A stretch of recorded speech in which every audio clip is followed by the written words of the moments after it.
Bienvenidos a un programa más de Universidad 7 y hoy en este programa vamos a hablar de ciencia, de infancia, pero también de futuro y sobre todo cómo hay que hacer las cosas, cómo se tiene que despertar pues esa curiosidad científica, sobre todo en los más pequeños, niños a partir de los 3 años, y hacerlo con una mirada pues inclusiva, que visibilice ese talento de las mujeres. Para ello no está aquí con nosotros, pero sí que está en sus pantallas. Tenemos a Charo Mérida, quien ahí aparece. Ella es maestra de educación infantil, doctora en psicopedagogía, también catedrática de la Universidad de Córdoba, pero sobre todo una de las impulsoras de un proyecto del que vamos a tratar en esta entrevista, que se llama Infaciencia. Buenas noches, muchas gracias por estar con nosotros. Hola, buenas noches. Gracias a vosotros por darme la palabra y poder difundir este proyecto. Vamos a hablar del proyecto largo y tendido, pero también me gustaría preguntarte, Charo, ¿cómo surge, cómo pasamos de ser maestra de educación infantil a liderar un proyecto tan importante como este?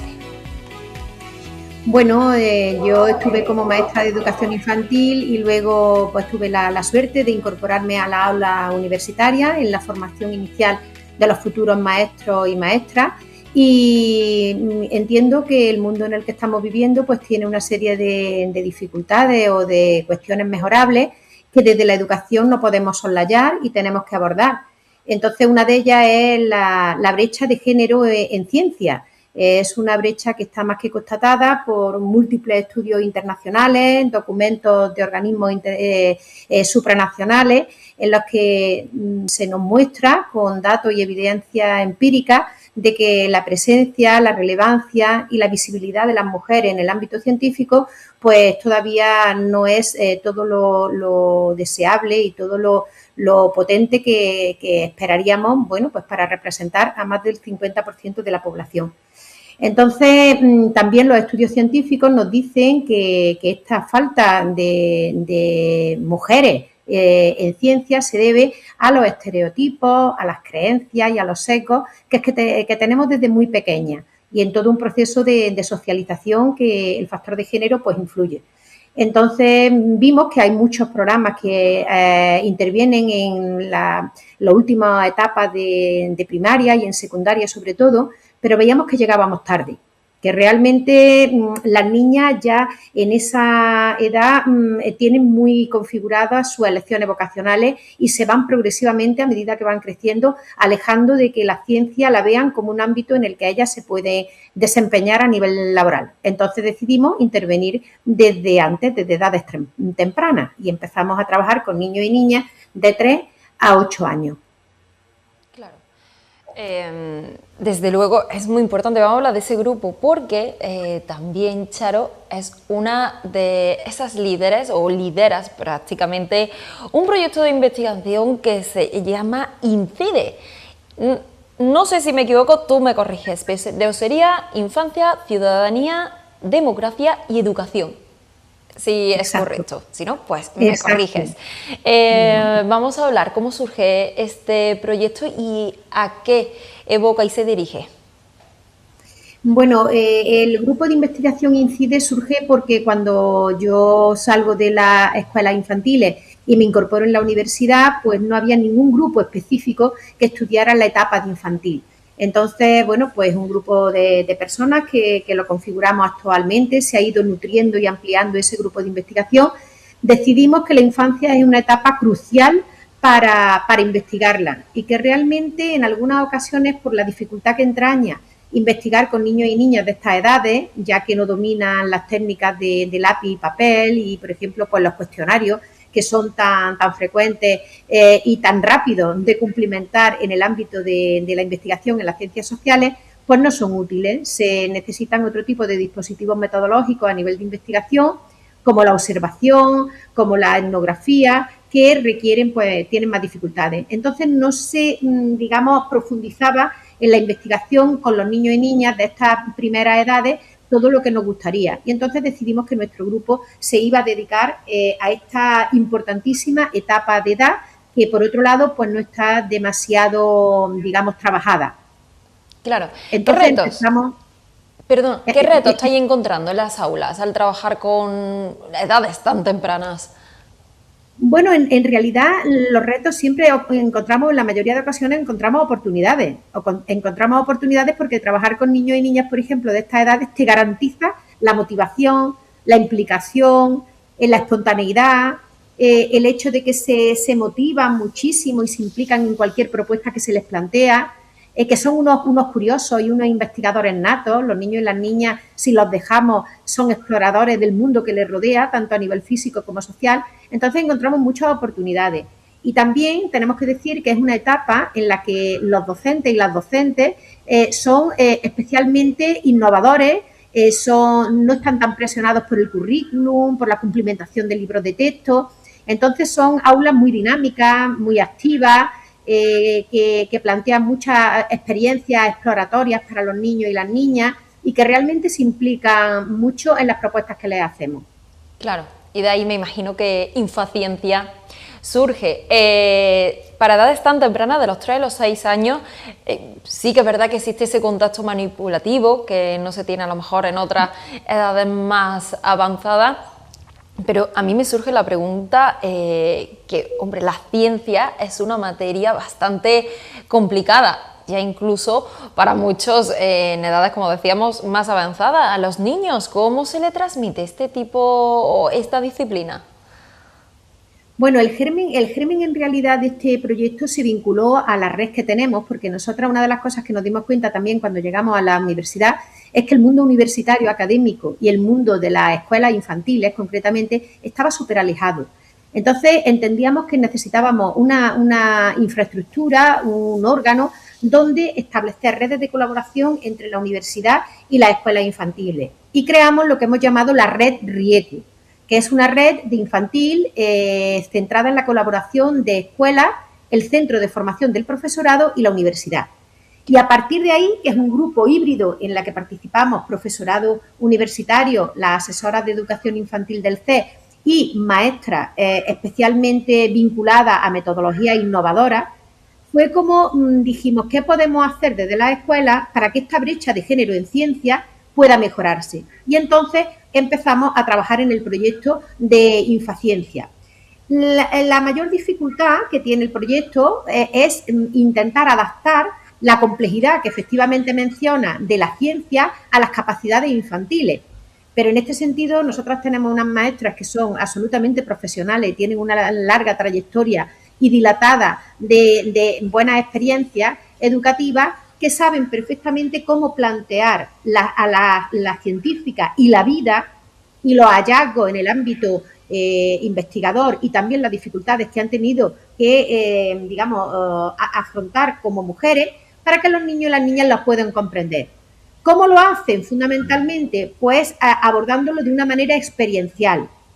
Los niños y las niñas tienen que explorar lo que las investigadoras han realizado.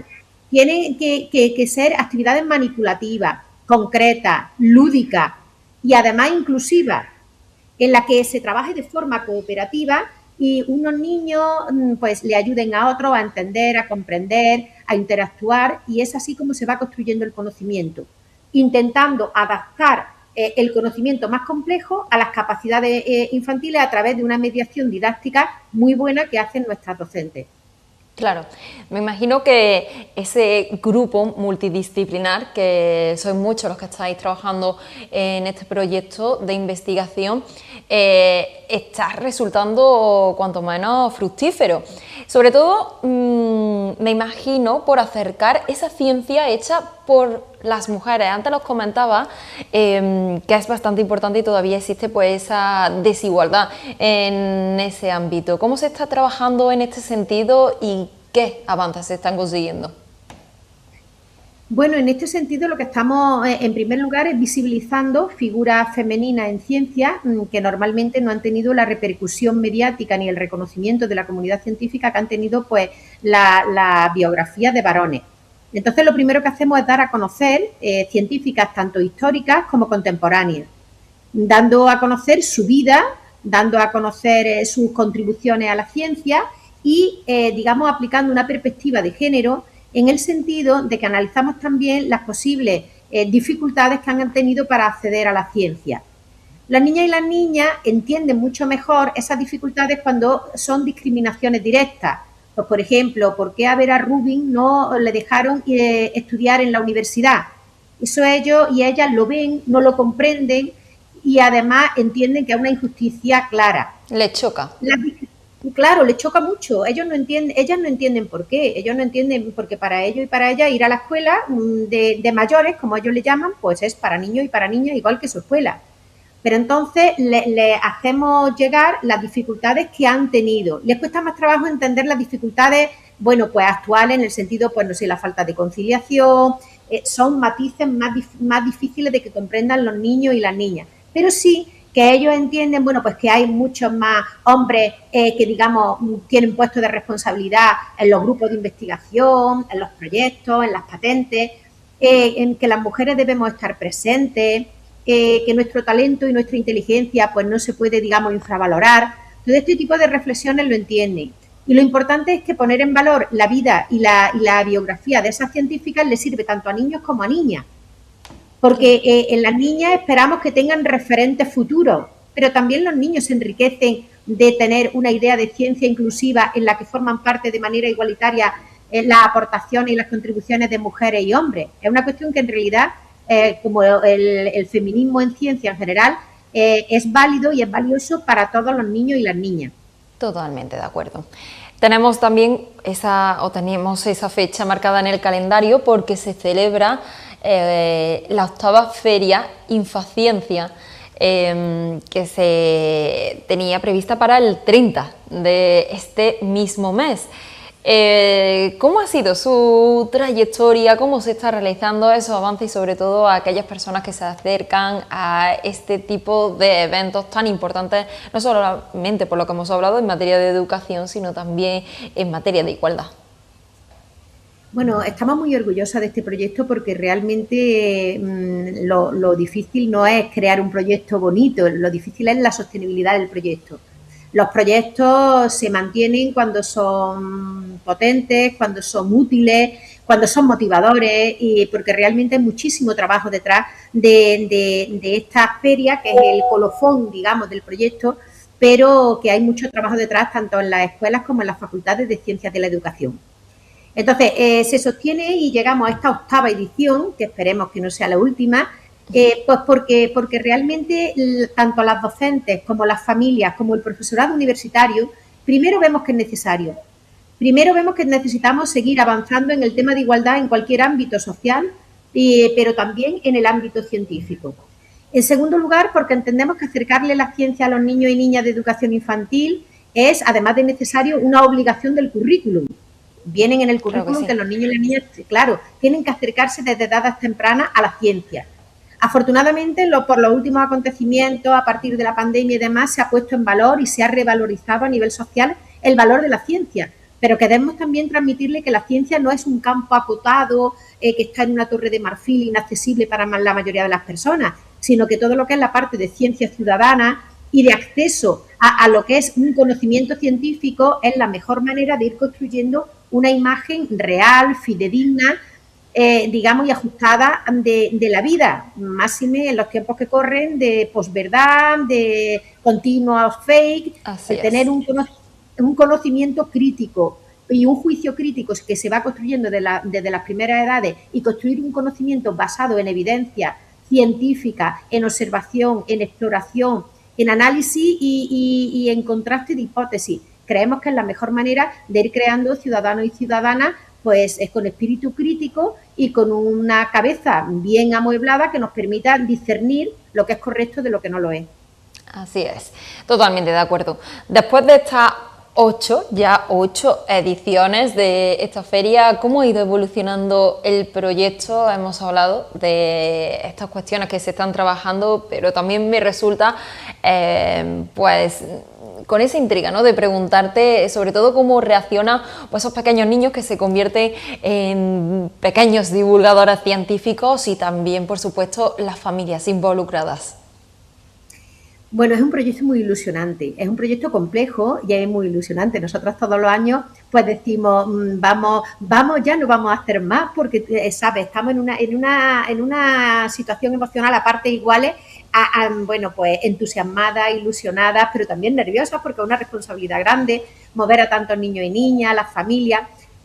Pero se va consolidando porque tiene sentido, porque es un proyecto con sentido, porque es un proyecto que tiene varias patas, que responde a un proceso de colaboración interinstitucional, colabora el CEP, colabora la facultad de la universidad, la Facultad de Ciencias de la Educación y Psicología y también los centros educativos. Entonces, el trabajo consiste en que primero, desde los colegios, los niños y las niñas junto a sus maestras eligen qué científicas quieren trabajar, porque normalmente no son científicas trabajadas, digamos, en la nada o sobre el aire, sino que se vinculan a las propuestas de aprendizaje, a las situaciones de aprendizaje que están desarrollando o a los proyectos de trabajo en las aulas infantiles. Entonces, con ese listado de científicas que quieren estudiar en las aulas infantiles, llegan a la universidad y llegan a dos asignaturas, una que es de ciencias experimentales, ¿vale? Didáctica de las ciencias experimentales, que se imparte en tercer curso del grado de infantil, y ahí lo que hacen es elaborar unos diarios, unos blogs digitales, No. en esos blogs digitales se ponen lo que es la biografía, una síntesis de la biografía de la maestra, y también se incorpora el contexto sociocultural donde se vivió esta mujer, y además se plantean actividades adaptadas a las capacidades infantiles hechas por nuestro estudiantado de Ciencias de la Educación para, digamos, ofrecer un recurso a las maestras por si les puede ayudar en ese proceso de adaptación de la complejidad de las científicas a las capacidades infantiles. Y luego, un trabajo muy coordinado. Sí, muy coordinado. Y luego en otra asignatura que se imparte en cuarto, hacemos lo que llamamos la científica reciclada, que es una caracterización, una representación lúdica con materiales de desecho a través de un taller de reciclado, que nuestros estudiantes se disfrazan y se caracterizan como si fueran las científicas. Graban un vídeo de 1 minuto y se la dirigen a los niños y a las niñas del colegio correspondiente, indicándole quiénes son, qué es lo que han hecho, qué dificultades han tenido, en qué es lo que más han disfrutado y cuáles han sido sus mejores aportaciones a la ciencia. Y ese vídeo pues se envía también a los colegios como recurso de apoyo para incrementar la motivación y para intensificar la coordinación entre las escuelas y la facultad. Y luego, desde la escuela, tienen que elaborar un vídeo de 1 minuto en la cual los niños y las niñas, haciendo las actividades más relevantes para estudiar a las científicas, que pueden ser teatros, poesías, canciones, exploraciones, hacen un vídeo y también nos lo mandan a nosotros para que haya un intercambio no solamente de la facultad a las escuelas, sino también de la escuela a la facultad. Y esos vídeos se proyectarán el día de la feria, que ya, digamos, el broche final es que compartamos el conocimiento y socialicemos y que los niños y las niñas se beneficien, pues, por ejemplo, de las 19 científicas que se estudian este año y no solamente se queden con las científicas que se ha trabajado en su colegio. Claro, me imagino que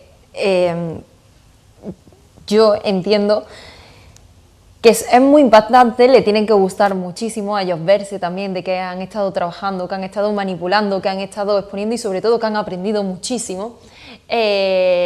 También por ese papel tan importante que hacen pues los educadores y los docentes y que vosotros también hacéis desde la Universidad de Córdoba.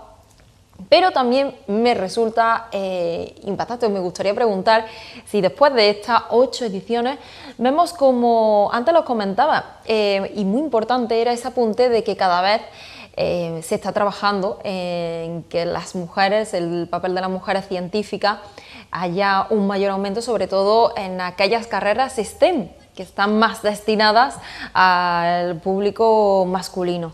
Y que esto pues se está intentando evitar y dar pues un cambio de tuerca totalmente para que se equipare la situación. ¿Hay niños que os estén reclamando, pues yo de mayor quiero ser científica o quiero ser alguna de estas disciplinas que tienen las carreras STEM? Sí, sin duda, es muy emocionante.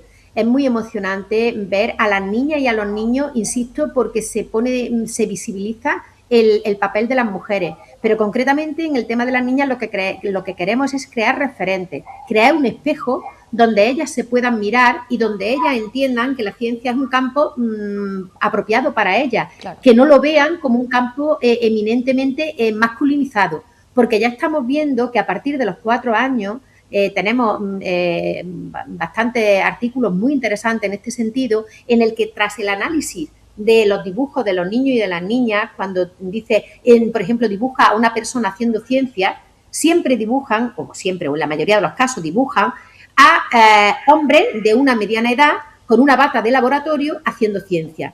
Entonces hay una serie de estereotipos y de creencias tempranas que te van condicionando una idea determinada de ciencia, en la cual las mujeres nos vamos, digamos, separando. ¿Por qué? Porque se ve como un espacio absolutamente difícil y complejo en el cual nosotras no vamos a poder tener cabida, porque se ve que prioritariamente la ciencia se identifica con ciencia experimental y quedamos fuera muchas de las ciencias, por ejemplo, de la ciencia humana, de, pues, no sé, pues a lo mejor trabajar en una biblioteca, para ello eso no es hacer ciencia, claro. Tiene que ser identificado con una bata blanca y prioritariamente en un laboratorio. Entonces, los niños, por ejemplo, conciben la ciencia como una actividad eminentemente individual frente a la labor de grupo y de equipo que prevalece en la ciencia que se hace en el siglo XXI.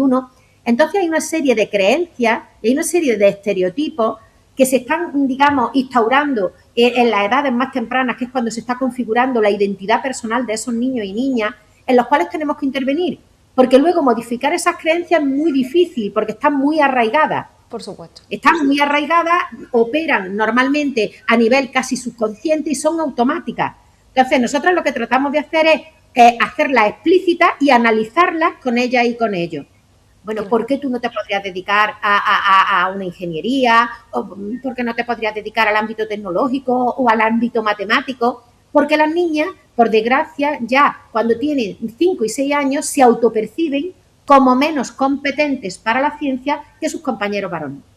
Entonces, eso es lo que tratamos de erradicar. Nosotros damos ejemplos de científicas y se crean debates muy interesantes. Hay momentos absolutamente, mágicos en las aulas que nos las trasladan en determinados vídeos en los cuales, pues, por ejemplo, una niña se enfada mucho y dice que ella no va a permitir, como Rosa Franklin, que le roben los inventos y que va a poner una caja fuerte de cemento. Y niñas que dicen, es que yo no comprendo, yo voy a ir a la universidad porque yo puedo ir a la universidad. Entonces vas creando una conciencia crítica y un posicionamiento al respecto. Y también en los niños, muy importante, y también en los niños, claro. Que esto no es una cuestión exclusivamente de niñas, sino que los niños toman conciencia y se le preguntan desde el aula, ¿tú crees que es justo que las mujeres, por ejemplo, no hayamos podido ir hace unos siglos a la universidad? Y ellos también crean una conciencia igualitaria al posicionarse de manera crítica con ese tipo de comportamientos. Claro que sí. Ese conocimiento crítico y sobre todo derribar esos perfiles que normalmente a veces estaban implantados y que desde luego trabajando desde las edades más tempranas como vosotros estáis haciendo se consigue mucho. ¿Cómo se está avanzando en este sentido? Decías que a veces pues llegábamos un poco tarde al principio de la entrevista, pero yo creo que cada vez se está actuando o trabajando pues, con proyectos como el que vosotros estáis desarrollando y ese es el camino a seguir en este sentido, ¿no? Bueno, realmente estamos muy satisfechas porque trabajar en las primeras edades, como decía al principio, no es fácil, por muchas razones. Bueno, pues por la propia cualidad de los niños y de las niñas, la implicación que necesitamos de la familia, que desde aquí quiero aprovechar para agradecer su implicación absoluta, los acompañan, le ayudan a realizar recursos, le ayudan con cuentos, con ampliarle y darle valor a la importancia que tiene la ciencia en la sociedad actual. El apoyo familiar en estas edades es básico y desde luego las docentes se apoyan muchísimo en ellas, en estas familias que normalmente están concienciadas y quieren contribuir y se sienten bien haciéndolo. Entonces, bueno, ¿qué es lo que vamos viendo? Vamos viendo que hay, digamos, más conciencia de la importancia que tiene la ciencia para el desarrollo social y para la paz social y para la evolución social en general, y poco a poco se va normalizando la presencia de las mujeres en determinados ámbitos que han estado tradicionalmente reservados para hombres. Por ejemplo, en esta edición de nuestra Infaciencia, pues tenemos muchos estudios de mujeres que son astronautas, de mujeres que son biólogas, de mujeres que son botánicas y oceanógrafas, de mujeres que están en ámbitos de matemáticas, que tradicionalmente han sido masculinos. Y entonces lo que vamos es derribando muros de manera muy silenciosa, diciendo, bueno, pues si me gusta las matemáticas a una niña, no tengo por qué sentirme que no soy capaz. Entonces es como un fortalecimiento de su autoestima académica y de su proyección en el futuro, que lógicamente también dependen no solamente de la escuela, como bien sabemos, hay otros muchos agentes de socialización, están los medios de comunicación, está la incidencia de la familia, están, digamos, la influencia de las pantallas, que ahora es tan importante. Pero bueno, la escuela yo creo que cumple su cometido cuando ofrece experiencias de calidad, de carácter coeducativo, como se requiere en aquellas escuelas que están sostenidas con fondos públicos, y estamos creando o intentando crear pues unos niños y unas niñas igualitarios que en el futuro se desenvuelvan, interaccionen y contribuyan, independientemente de su género, al desarrollo y a la mejora social. Así es. Desde luego, iniciativas como esta demuestran que el futuro se construye también en aulas más pequeñas, desde las aulas más pequeñas. Charo, muchísimas gracias por estar con nosotros. Me hubiera gustado que estuvieras aquí presente, pero bueno, sobre todo este rato, y gracias por acercarnos de otra manera esa ciencia, infancia, pero también importantísima labor, la de educación que traéis vosotros desde vuestros proyectos de investigación. Muchísimas gracias, Charo. Muchísimas gracias, Mercedes. Es una alegría poder compartir nuestros proyectos y sobre todo nuestra finalidad última es poner en valor la infancia y poner en valor la capacidad de transformación de la educación. Así es. Muchas gracias. Y nosotros, pues, ya saben, volvemos justo la semana que viene con otro programa de Universidad 7, también para seguir conociendo todo en lo que trabaja la universidad de forma actualizada. Muchas gracias por estar ahí. Nos vemos en el siguiente programa.